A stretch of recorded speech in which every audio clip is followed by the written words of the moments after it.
In this video, I'm going to show you how to install cement board as underlayment for tile floor. And if you're new to this channel, my name's Josh. This channel is all about building your own house, saving a ton of money. So be sure to subscribe, ring that bell so you get a notification every time I release a new video, and hammer that like button for me. That's all I ask in return for making this video. So we got a lot to do today, so let's get started. I want to go over the different thicknesses you can get when it comes to cement boards. You can get 1/2 inch thickness, or you can get 1/4 inch thickness. As you can see, the 1/2 inch is much more durable compared to the 1/4 inch. This is a little more flimsy. So the most important part to using this stuff as underlayment is the strength of your subfloor, which is going to act as your substrate. If you have a really strong floor, you can get away with using the 1/4 inch cement board as underlayment. That's what I'm going to be using. Now, if you don't have a very strong floor, and I recommend you having a strong floor no matter which one you pick, but if your floor is a little more giving, then you're going to want to use your 1/2 inch cement board. It's definitely going to be stronger. Before you start laying your cement board as underlayment, you've got to know where you're going to lay it. So if you're doing this in a kitchen, you're going to want to look at your plans for your kitchen layout. And if you're doing this in a bathroom, it's a little simpler to figure out. You just do the whole bathroom floor most of the time. But I'm going to show you real quick what I look for in these plans. At this camera angle, the kitchen's going to look something like this. As you can see, we got an island in the middle, and then we got cabinets on each wall. And then if we take a look at each elevation, this is going to be the side with the window, and we know we're coming over 101 inches to the end of the cabinet run. And then on the other one, we got 164 inches, and this is going to end right before the hallway starts here. So you need to know exactly where you need to install a cement board, and always run tile under the refrigerator if possible, so that way the refrigerator can slide out in and out easy, and if there's a leak of some kind, you can see it come over the tile. So that's just a little helpful tip if you're going to be doing this in a kitchen. The bottom of a base cabinet typically covers up 20 inches off the wall exactly. So what I do, I always come out about 19 inches before I start the tile. So that way the kitchen cabinet will cover up the edge of the tile and it won't have any exposed underlayment, because what I do, I put subfloor back here to pad up the floor. And the reason why I do that, it saves money and time. Instead of running tile right up to the wall, I'm just going to take 3/4 inch subfloor to fill it in. So I'm going to start about 19 inches off the wall with the cement board. So let's go ahead and chalk some lines around the room. In order to prepare the floor for the cement board, first you're going to want to scrape off all the old drywall off the floor with a putty knife, and then secondly you're going to want to take a belt sander and sand down the edges of the subfloor if there are any high edges. And then next we're going to just vacuum through the whole floor just to remove all the dust. And now I'm just going to chalk all the lines of the parameter of the floor in which the tile and cement board is going to be installed. It's now time to start laying the cement board on the floor, and in order to do so, I got to put thinset wherever the cement board is going to lay. So what I like to do is chalk a line every 3 foot, especially in a large area like this. So that way when I put the thinset on the floor, I don't get it too far past to where the thinset dries on the floor before I start the next row, especially because I'm working by myself. So what I'm going to do is just go ahead and take my tape measure and lay it right where the row is going to start and mark 3 foot on the line.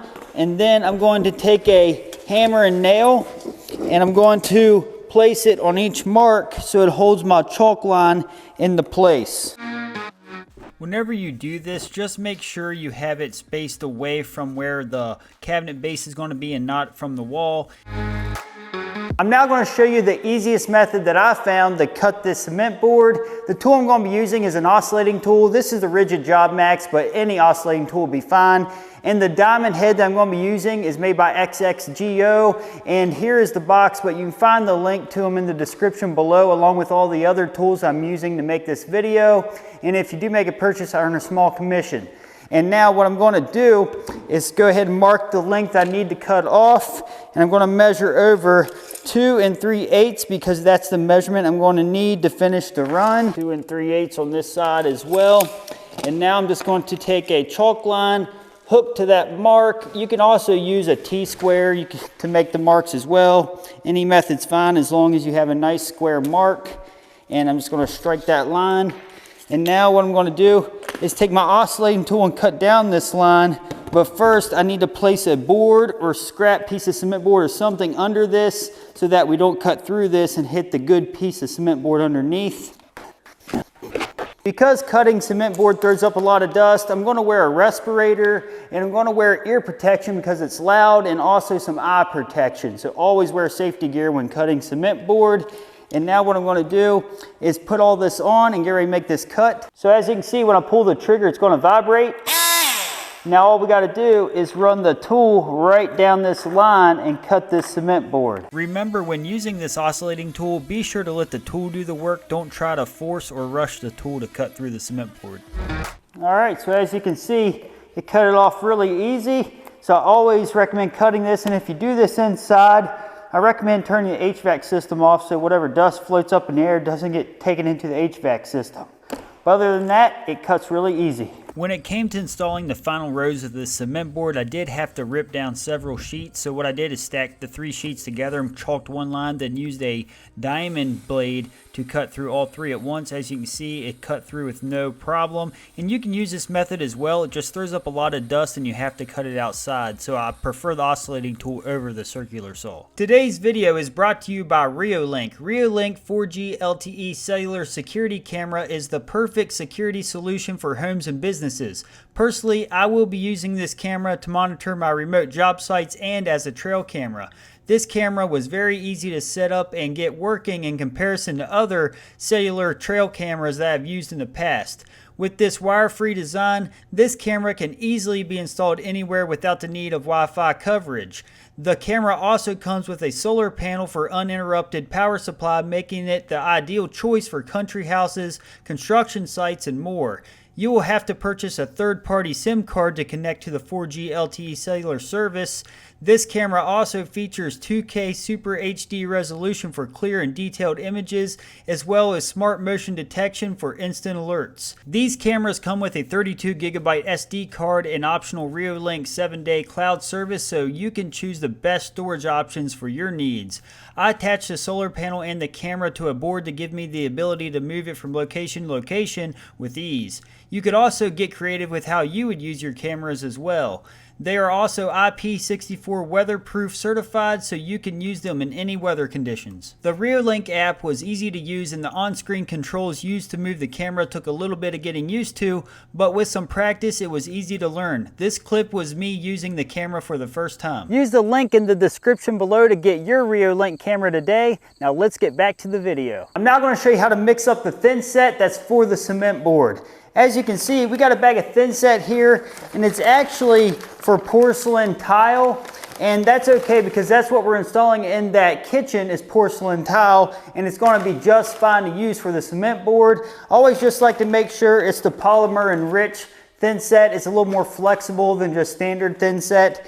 And then I got a bucket of water, a 1/2-inch drill with a mixing blade on it, and a bucket that I use solely for mixing up thinset. As you can see, it's been used a good bit for that, so that's why it's not the cleanest bucket in the world. I also like to wear a respirator when mixing this up because you don't want to breathe in all the dust that's associated with the thinset. I first begin by placing a little bit of water in the bottom of the 5-gallon bucket and then placing the desired amount of thinset on top of that water.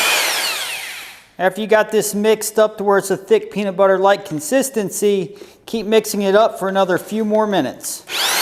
Now after you got it thoroughly mixed up, let it set for 5 minutes. Now after it's been setting for 5 minutes, let's remix it up for a few more minutes. Alright, so I'm going to start here in the corner of the whole tile area. So I'm going to put thinset in this whole 3-foot section. If you remember the chalk lines that we made every 3 foot, that's so when we run the thinset, it doesn't go past that mark because we don't want it setting up on the floor where we're not going to get ready to be installing cement board. So I'm first just going to take an adequate amount of thinset and just go ahead and get a bulk amount on the floor to get ready to be spread. Definitely want to make sure you wear knee pads for this job. And now we're just going to smear it all over the subfloor.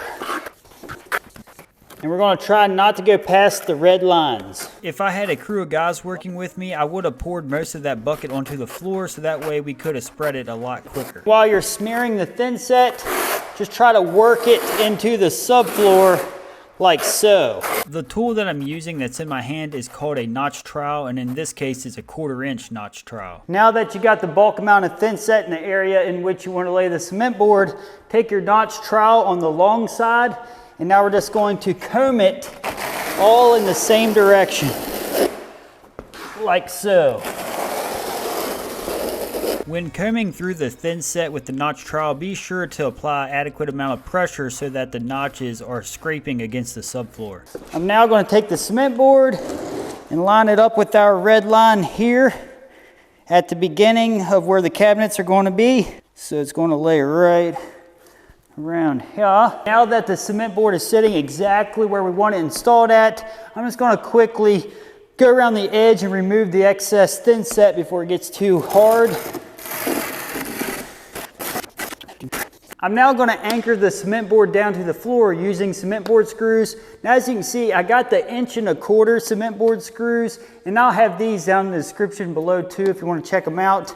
And also you want to make sure you get the 1 5/8 cement board screws if you're using 1/2 inch cement board, but this again is the 1/4 inch cement board. So you got to put these every 8 inches across the whole floor. What I'm going to do is just tack down the cement board here starting the row, so that way I can get the whole row ran, then I'll go through and screw the whole thing off. So I'll just put a screw about every 16 inches for now, if that, maybe even every 2 foot, just to secure it down, and then at the end of the run I'll screw off the whole row. A tip to increase the speed of screwing down this stuff is you can pour some of the screws onto the floor, so that way you don't have to keep reaching into the pail to grab another screw. When it comes to installing the next row, when you lay it on the floor, we're going to need to make sure that we got a little bit of an expansion gap between the rows, because this is a large area, so we need a little bit of expansion gap. So all we do is just cheat it over about 1/8 inch and lock it in. And then we'll come down here and do the same thing. We're just going to cheat it over roughly 1/8 inch, just enough to have a little bit of expansion. So that looks good. And also I'd like for you to note, we staggered our joints every row. So we have a joint here on this row. So this joint is right here. So it's a 50% stagger in this case. So you want to make sure you do that as you run your cement board. I'd like for you to note, as he's putting these cement board screws in, he's staying within this joint. So that way it'll get covered up by the thin set whenever we tape this joint. And also it should be within 1 inch or so from the edge anyways. So something like that. And if we take a look here, the cement board screw is countersunk in the surface just a little bit. You don't want to drive it real deep, but you want it sunk enough to where it's not sticking up. As I laid the cement board down, I had my helper come behind me and screw the cement board down every 8 inches. I'm now going to show you how to tape the joints in between the cement board, and we're going to use a product called fiber mesh tape and a tool that's just a standard utility knife to cut it. And it's really easy to do, and then we're going to go through a thin set and mud over it. This tape has a sticky side when you peel it off, and what we're going to do is take that sticky side and place it right in the middle of that joint and just press firmly, and then just spread it across right in the middle of that joint and just kind of stick it down as we go. And that's going to give us a nice place to bond in between those sheets. After we have the mesh tape into place, we're going to just take thin set and a 6-inch putty knife. And I first like to pack the thin set right between the joints like this first. And now after we got it packed in there, we're just going to run it right down the joint and just smooth it out. And wherever the cement board butts together like it does here, you do the same thing. We're just going to tape over it, but this time we're going to go this direction, and then we're going to mud over it just like we did here. When it comes to taping and mudding these joints, just remember that this is not drywall and it does not have to be a perfectly smooth finish. Just get it good and move on. Now that all the cement board is down in this kitchen and all the joints are taped, we got to allow 24 hours for all of those joints to dry. And also, this section here where the cabinets are going to be setting, this is going to get that 3/4 board. And if you need to know how I'm going to install this tile, check out this video. It'll help you out.